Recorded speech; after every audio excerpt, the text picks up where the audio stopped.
In the name of Allah, the most merciful, the most beneficent. अल्लाह के नाम से आगाज करते हैं जो बड़ा मेहरबान निहायत रहम वाला है।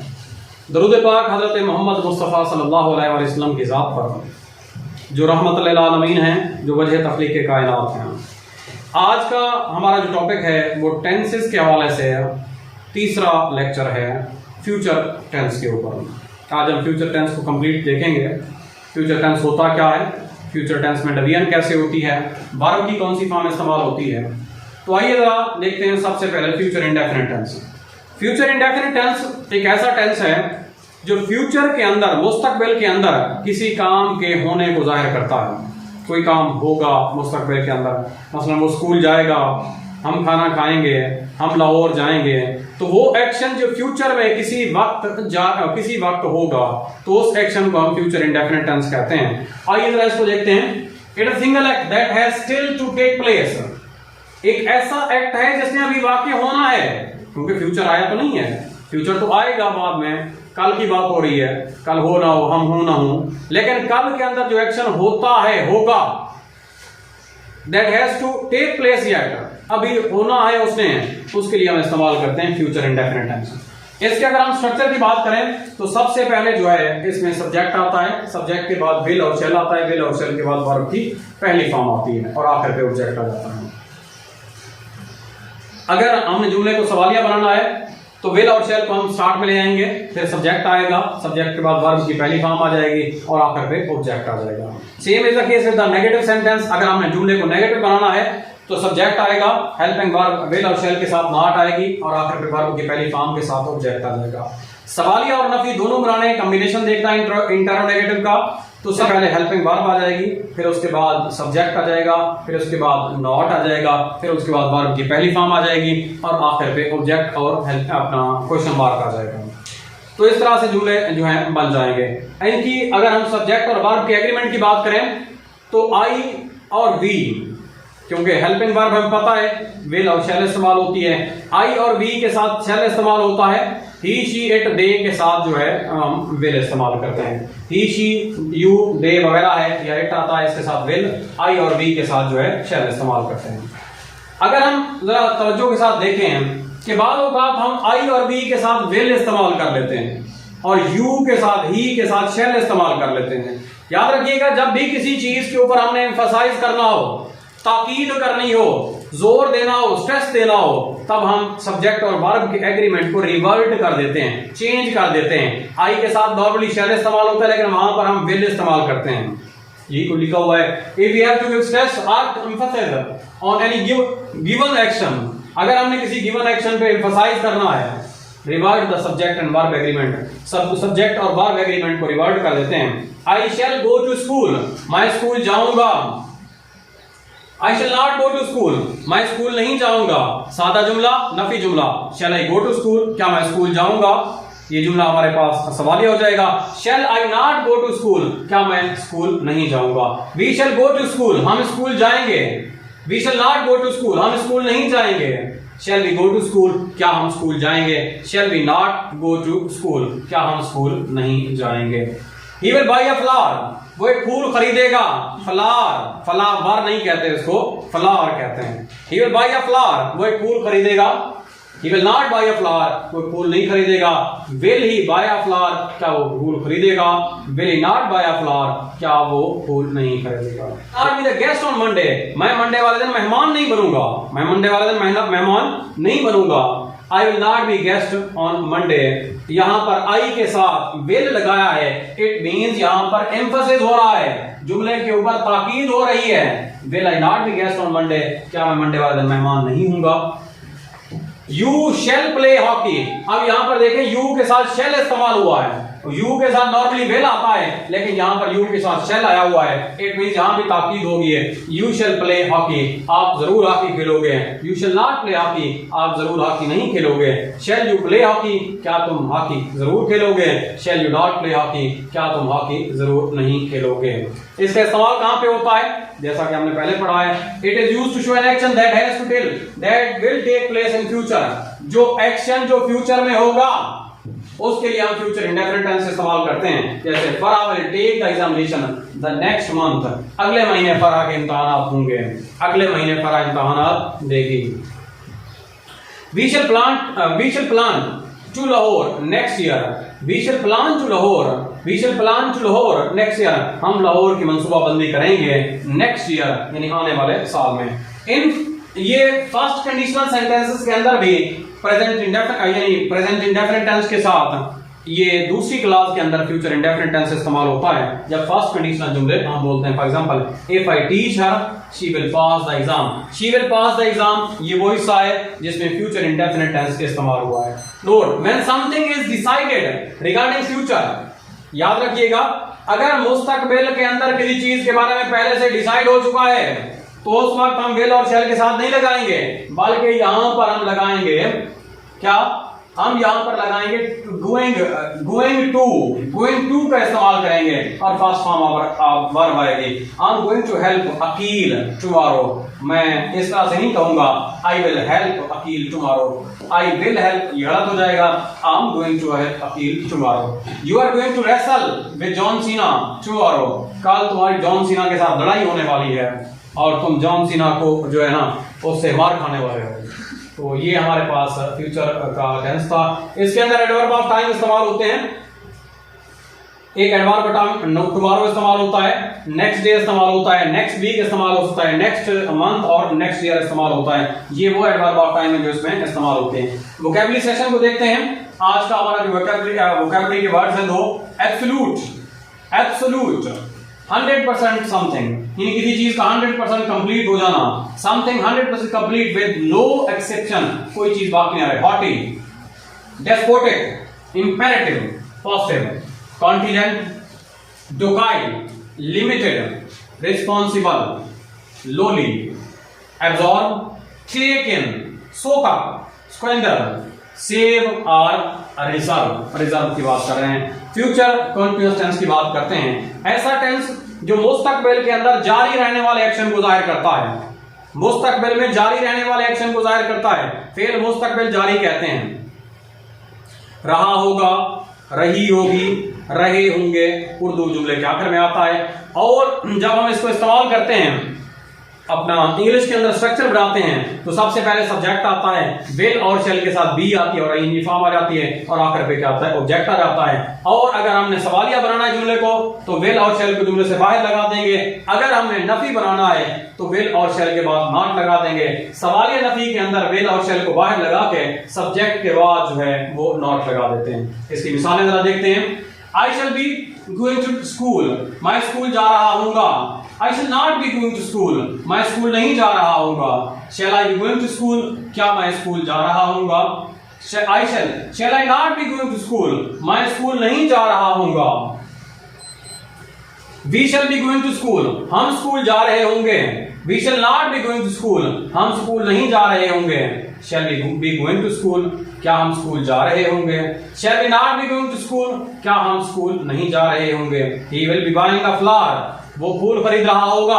He will not be buying a flower, वो फूल नहीं खरीद रहा होगा। Will he be buying a flower, क्या वो फूल खरीद रहा होगा।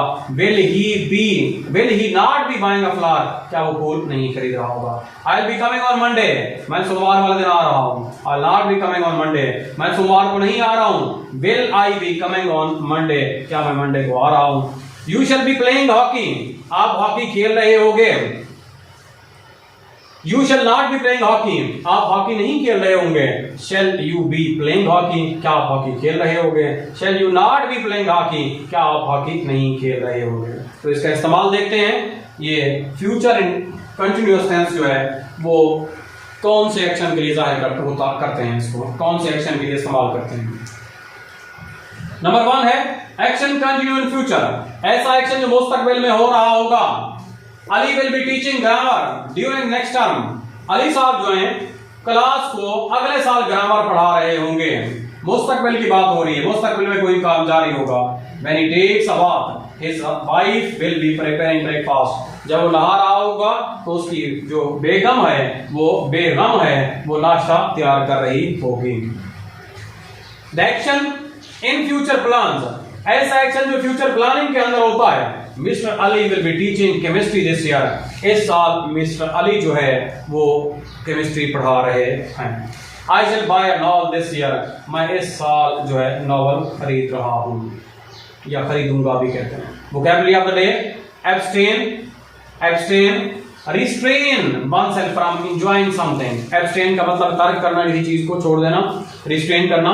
फॉरबेयर, रिफ्रेन, डिसिस्ट, विदहोल्ड करना, परसू, अडॉप्ट, रेजिस्ट या ऑफर कहते हैं। Abstract, something that is not physical और कंक्रीट, ऐसी चीज जिसका वजूद नहीं होता, एब्स्ट्रैक्ट होती है। Abstruse, arcane, complex, deep, concrete, definite, factual, real, specific. आगे वाला टेंस है future perfect tense. Future perfect tense फेल मुस्तकबिल मुकम्मल।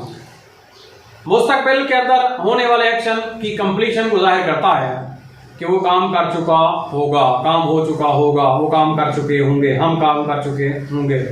तो वो एक्शन जो फ्यूचर में कंप्लीट होंगे, will be finished by a certain time in future, जो खास वक्त में मुस्तकबिल में मुकम्मल होंगे, उनके लिए हम फ्यूचर परफेक्ट टेंस इस्तेमाल करते हैं। इनका जो स्ट्रक्चर होता है, इसकी जो बनावट होती है, उर्दू में पहचान मैंने आपको बता दी, चुका होगा, चुके होंगे, यानी चुके होंगी, ये इस्तेमाल होता है। तो उर्दू के अंदर अपना इंग्लिश के अंदर जो स्ट्रक्चर है, सबसे पहले सब्जेक्ट आता है, विल और शेल के साथ हैव आता है, हैज नहीं आता यहाँ पे, विल शेल हैव आता है, हैव के साथ वर्ब की थर्ड फॉर्म आती है और आखिर पे ऑब्जेक्ट आता है। जुमले को अगर सवालिया बनाना है, विल और शेल को बाहर लगा देंगे, बाकी स्ट्रक्चर सेम रहेगा। जुमले को अगर नफी बनाना है, विल और शेल के बाद नॉट लगा देंगे, बाकी स्ट्रक्चर सेम रहेगा। सवालिया नफी बनाना है, हेल्पिंग वर्ब को स्टार्ट में लगा देंगे, सब्जेक्ट के बाद जो है फिर हम क्या लगा देंगे, नॉट लगा देंगे और जुमला जो होगा वो सवालिया नफी बन जाएगा। आइए इसकी मिसालों को देखते हैं। आई shall have gone to school, मैं स्कूल जा चुका हूँगा। I shall not have gone to school, मैं स्कूल नहीं जा चुका हूँगा। Shall I have gone to school, क्या मैं स्कूल जा चुका हूँगा। Shall I not have gone to school, क्या मैं स्कूल नहीं जा चुका हूँगा। We shall have gone to school, हम स्कूल जा चुके होंगे। We shall not have gone to school, हम स्कूल नहीं जा चुके होंगे। Shall we have gone to school, क्या हम स्कूल जा चुके होंगे। Shall we not have gone to school, क्या हम स्कूल नहीं जा चुके होंगे। आइए इसके इस्तेमाल को देखते हैं। Completion of action till certain time in future, मुस्तकबिल में खास वक्त तक, किसी मुस्तकबिल में होने वाले कामों में खास वक्त तक किसी काम की तकमील को जाहिर करता है। I will have taught Hamlet by the next month, अगले महीने तक मैं हेमलेट पढ़ा चुका हूँगा, अगले महीने तक मैं ग्रामर पढ़ा चुका हूँगा, अगले महीने तक हमारा सिलेबस एंड हो चुका होगा। खास वक्त तक होने वाले काम की completion. He will have recovered before the doctor came, वो डॉक्टर comes, डॉक्टर के आने से पहले वो रिकवर हो चुका होगा। He will have completed his assignment in an hour, वो 1 घंटे के अंदर अपनी असाइनमेंट कंप्लीट कर चुका होगा। वोकैबुलरी ऑफ द डे है absurd, something that is untrue or impossible, foolish, stupid, ridiculous, irrational, senseless or logical, sound, rational, sensible, consistent, abundance, a very large quantity of something, किसी चीज का ज्यादा होना, plenty, affluence, ampleness, bounty, plenitude, dearth, deficiency, need, want, paucity। तो ये vocabulary थी। आखिरी tense है फ्यूचर का, फ्यूचर परफेक्ट कंटीन्यूअस टेंस, फेल मुस्तकबिल मुकम्मल जारी। ये कैसा टेंस है जो मुस्तकबिल में काम के जारी रहने को और मुकम्मल होने को जाहिर करता है।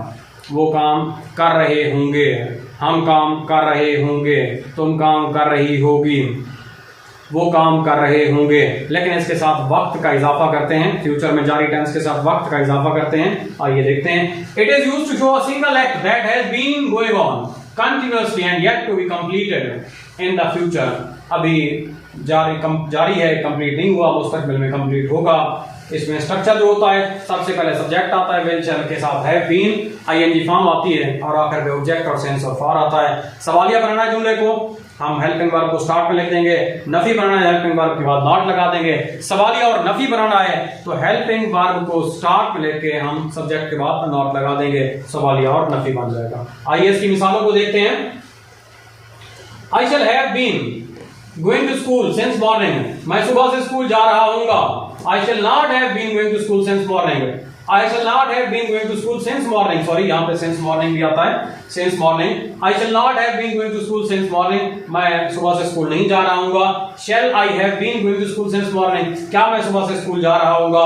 Shall I not have been going to school since morning? क्या मैं सुबह से स्कूल नहीं जा रहा हूँगा? We shall have been playing. We shall have been going to school since morning.